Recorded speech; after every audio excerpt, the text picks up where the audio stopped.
This week on Talking Pictures with Neil Rosen, we'll look at the new movie version of Lin-Manuel Miranda's Tony Award-winning musical In the Heights.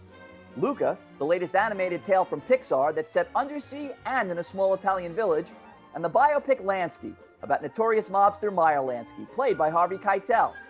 Plus, my interview with Iliza Shlesinger, talking about her new comedy, Good on Paper. We've got all that, and many more movie picks coming up.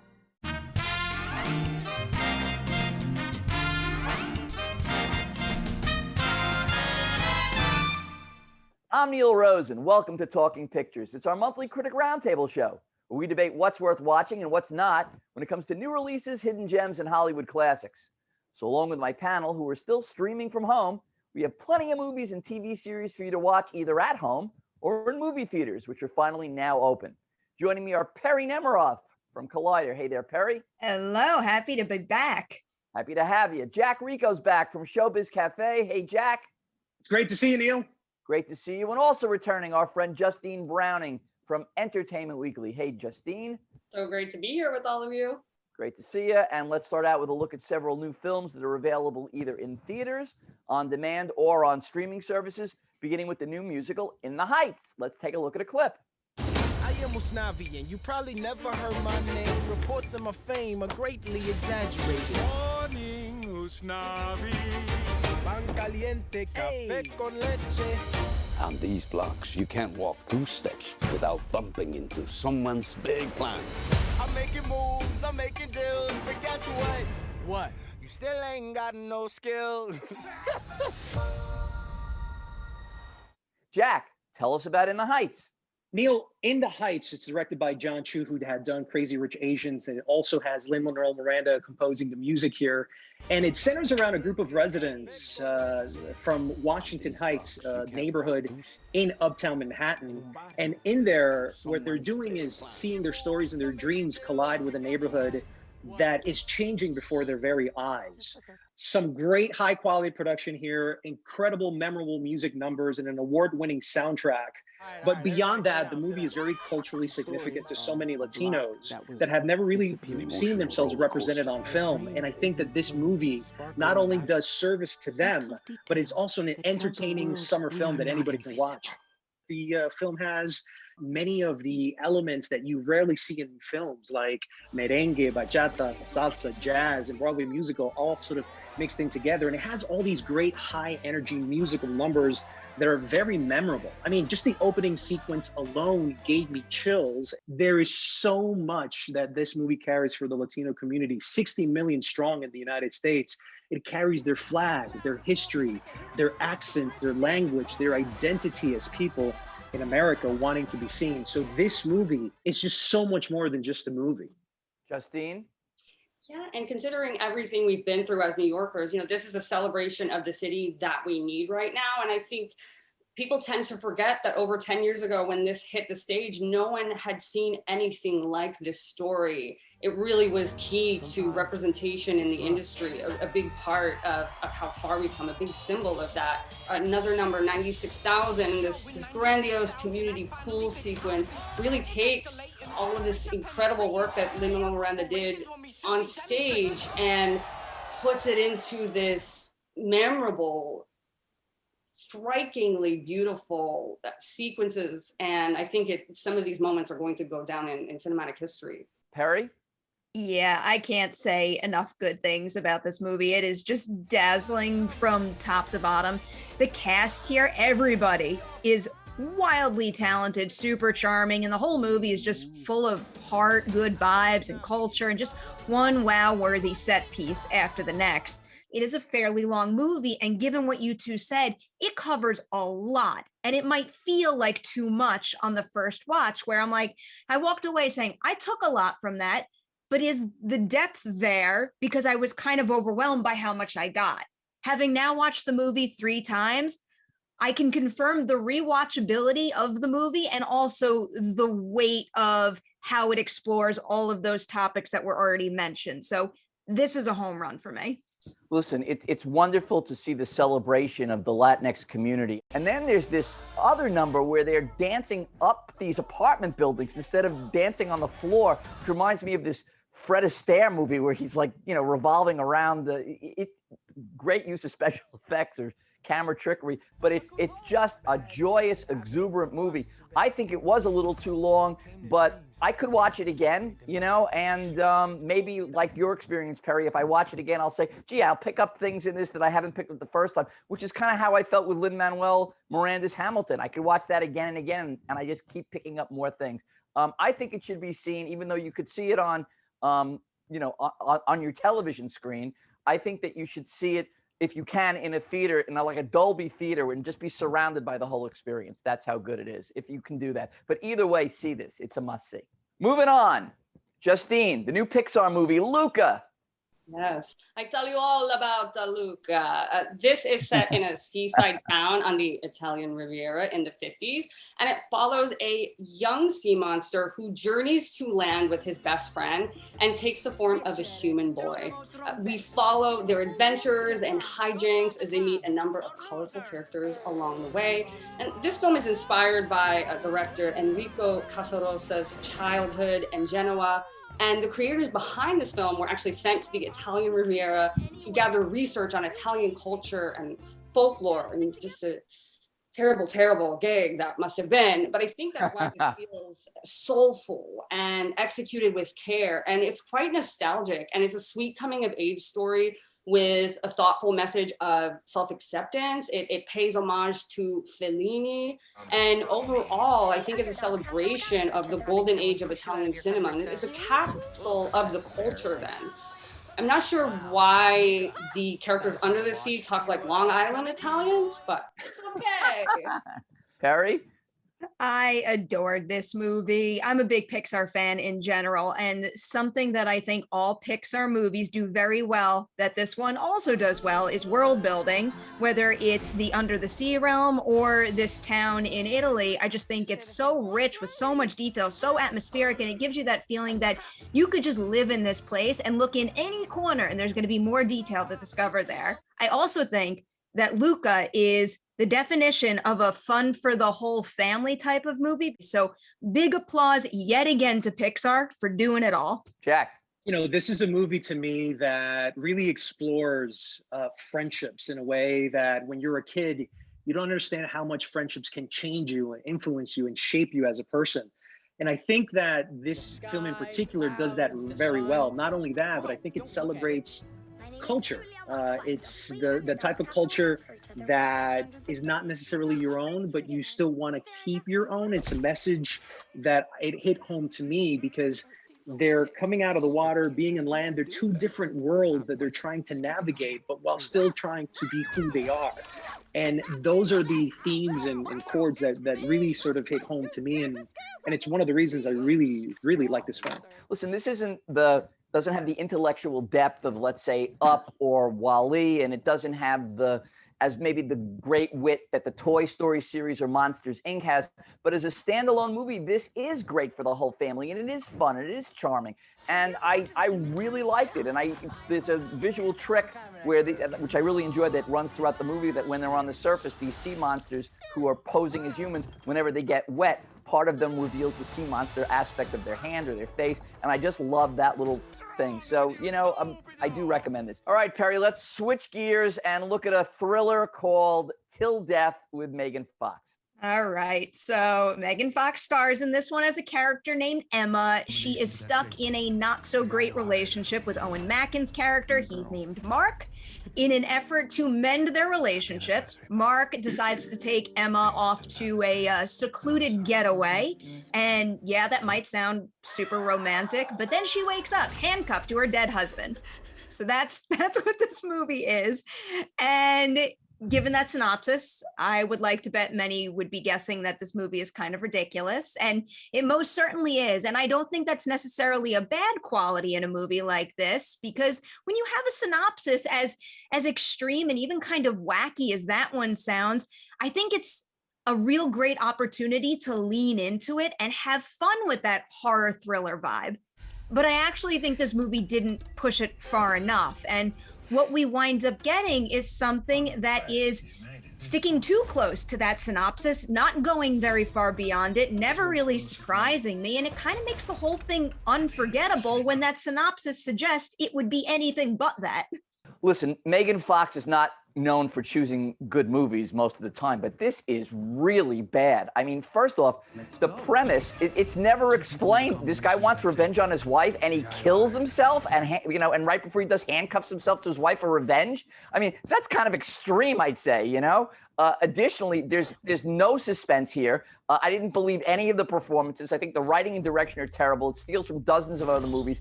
This is just awful. Justine? You just have to accept this for what it is. At times it has self-referential humor, others it's taking itself too seriously. What I will say is this actually did make me miss watching films with others because I really needed to turn to someone and say, what is happening? This is so ridiculous. I think a communal viewing would actually be quite fun. Jack, your take on this whole thing. I wholeheartedly disagree with you, Neil. I thought that this was a deliciously twisted, funny, engrossing film that you could watch with your wife, with a date, friends. It's these thrillers, believe it or not, have a value. And I've been seeing so many dark films that are very monotonous, that are just too dark and too deep. I wanted to be distracted. This was the perfect distraction that I was looking for. And Megan Fox, I still think can carry a movie.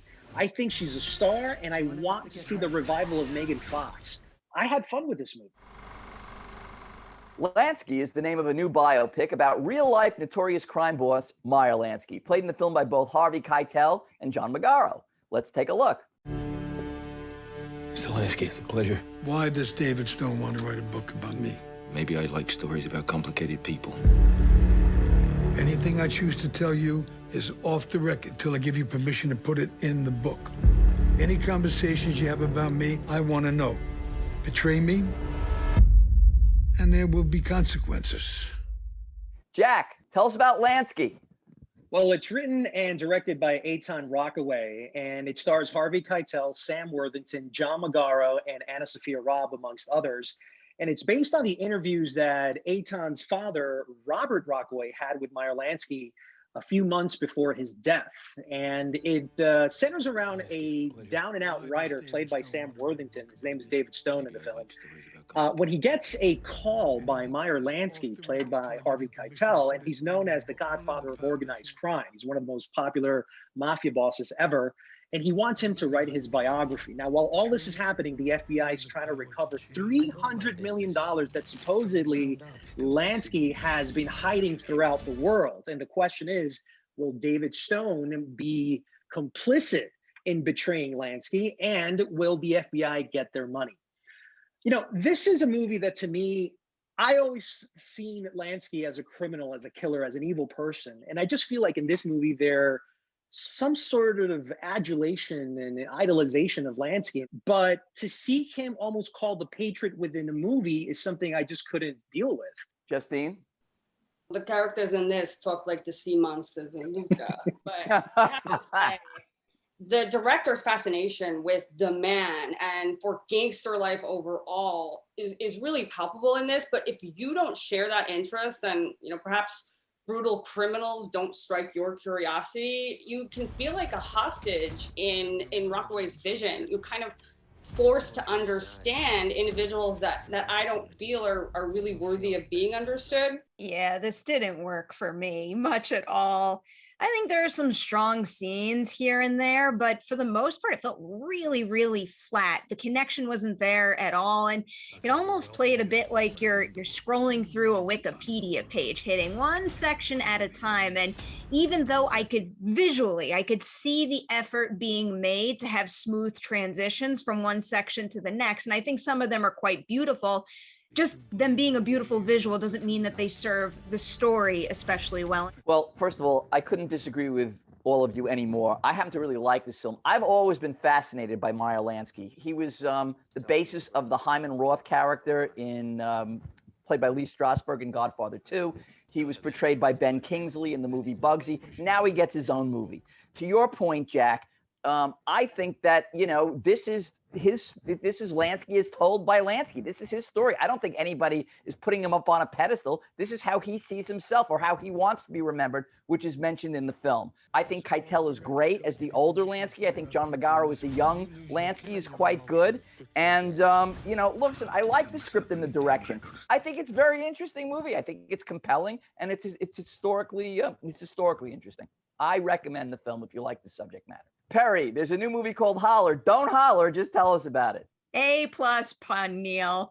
So this one is starring Jessica Barden and Gus Halper. They play Ruth and Blaze. They're siblings who have to support themselves while their mother is in prison. They manage to get by as scrappers, stealing metal and selling it off. But when Ruth gets into college, Blaze decides it's time to take bigger risks in the business to ensure that she can actually afford to go. I cannot explain how much I adore this movie. If we had time for a full roll call, I would literally go through every single member of this ensemble and tell you how wonderful they are. But I know we don't have time for that. So instead, I'm just going to make sure that everyone out there is aware of how good Jessica Barden is. It's really exciting to see her command the screen here with this really brilliant and spot on mix of stubbornness, but also, teenage sensitivity and vulnerability. She just really, really runs away with this one. I've just been like a bobblehead this whole time agreeing with you, Perry. I absolutely loved this. This is actually semi-autobiographical for director Nicole Riegel. It's filmed on location in Jackson, Ohio during a polar vortex, which is why you feel cold when you're watching it.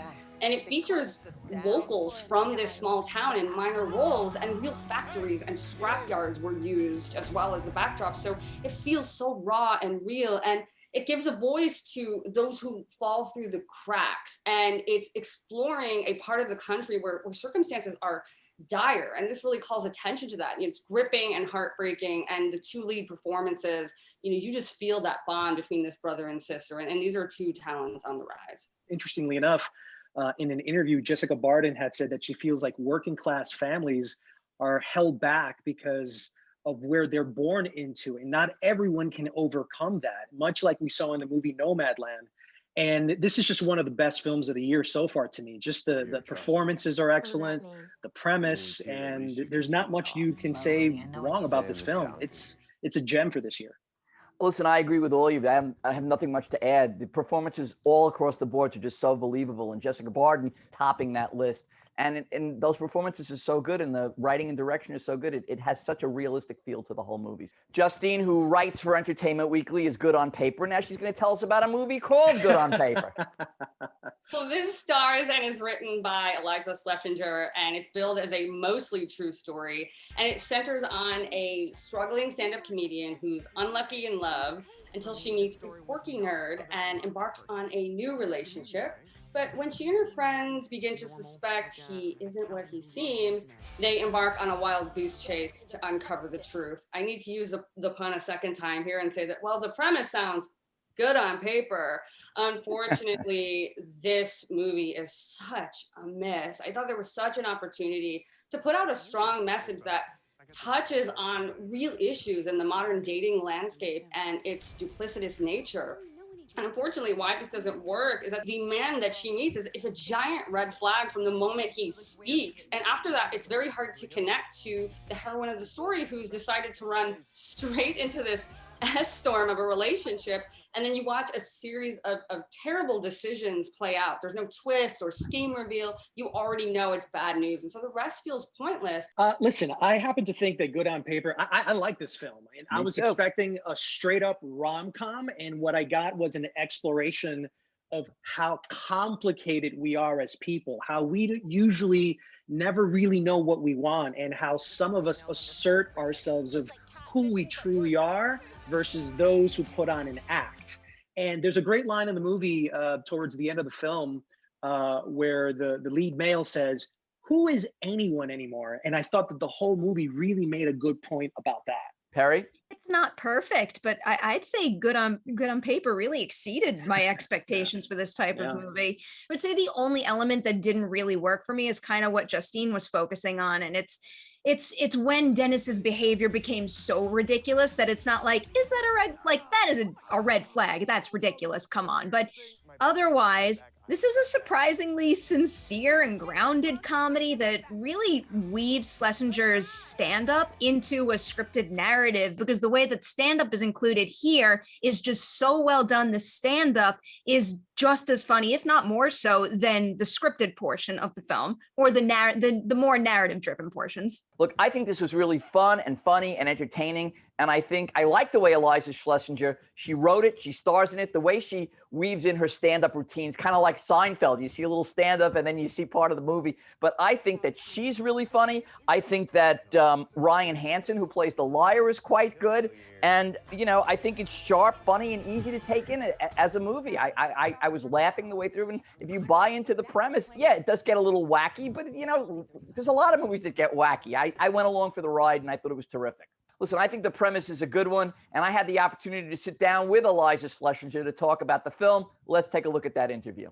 So it says at the beginning of the movie, I'm paraphrasing, sort of based on a true story. How true, how much of this actually happened to you, or is it really marginal? I would honestly say the first, maybe a little bit over 2/3 of the movie are true. Every single thing that Dennis says to Andrea is a true lie that he told me.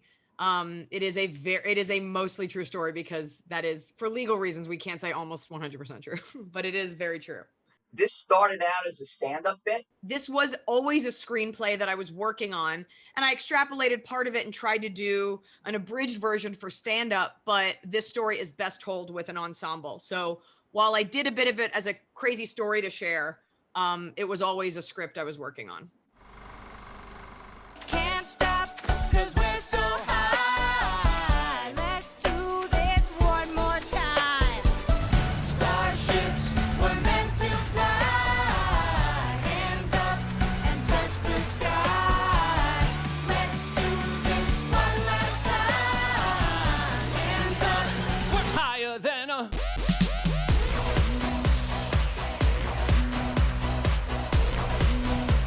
We're higher than a...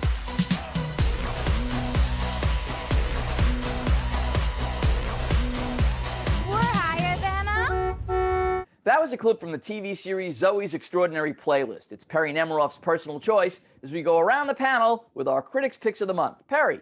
The show is about a young woman who one day is able to hear people's inner thoughts through song. And I know it might sound super cheesy as a one-sentence logline, but please trust me when I tell you that Zoe's playlist is absolutely packed to the brim with, yes, incredible song and dance sequences. And Mandy Moore's choreography is truly next-level stuff. It's all designed not just to look really cool, but also to support some really beautiful and complex character arcs. But the thing I want to emphasize about this show is it's not just a fun musical. It is that, but it's so much more. It's probably one of the most touching shows that I've seen in years. One that really does dig into highlighting the value of friends, family, coworkers, and what it means to understand and support one another. I fully believe that it would be a real big shame if another network didn't swoop in and scoop this one up after its cancellation by NBC, because this is a special show. It deserves to continue, and it deserves to have a bigger fan base. And for anyone out there who is, I don't know, bummed or stressed over something, I'm telling you, watching this show and watching these characters navigate their issues, whether I could directly relate to them or not, they just made me feel inspired. And this past year and a half in particular, I needed it big time. And I want to spread that love for the show as much as I can. Jack, what's your pick this month? Crónicas, that's my selection for this month. It's a thriller from 2004 produced by Guillermo del Toro and Alfonso Cuarón. And it's about the world of sensational journalism. And John Leguizamo plays a star reporter from Miami who travels to Ecuador in pursuit of a serial killer. Now, the revelation here is a Mexican actor by the name of Damián Alcázar. He probably has given one of the best performances in that stretch from 2000 to 2010 that you will see.